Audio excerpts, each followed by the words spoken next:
সম্মানিত viewers, YouTube channel SR টিভির সৌজন্যে গ্রামগঞ্জের আঞ্চলিক খবর দেখরা। টানা কয়েকদিন থেকে ভারী বজ্রবৃষ্টিপাত শুরু হয়েছে, বন্যার পানি আবারও বাড়তে শুরু করেছে। আপনারা দেখরা গ্রামীণ রাস্তার দৃশ্য। গ্রামীণ রাস্তার নতুন ইটসলিংয়ের কাজ হয়েছে, বেশ সুন্দর। আশপাশে বেশ সুন্দর বাড়ি রয়েছে। বাড়িগুলার বাউন্ডারির দেয়ালের মাঝখানের পাশ দিয়ে রাস্তা বয়ে গেছে।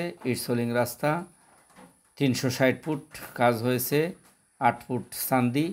এভাবেই রাস্তাটা হয়েছে কমপ্লিট, কাজ শেষ। বন্যায় পানিবন্দি হওয়ার পরেও এই যে জায়গাটা রাস্তাটা হয়েছে, এই রাস্তাটা শুকনো ছিল, এই রাস্তাটা ভালো। কিন্তু ভারী বজ্রবৃষ্টিপাত থাকা সত্ত্বেও কাজটা আল্লাহ পাকে সম্পূর্ণ করার তৌফিক দিছন, বিদায় কাজটা শেষ হয়েছে। বৃষ্টি ছিল, বালিটা ইটের ফাঁক দিয়ে ঢুকেছে, বেশ সুন্দর হয়েছে রাস্তাটা, দেখার মতো রাস্তা। এই রাস্তাটা শেষ হয়েছে নিজ জঙ্গল রাস্তার মুখে গিয়ে। YouTube channel SR TV subscribe করবা, শেয়ার করবা, লাইক দিবা, গ্রামগঞ্জের আঞ্চলিক দৃশ্যগুলা দেখতে থাকবা।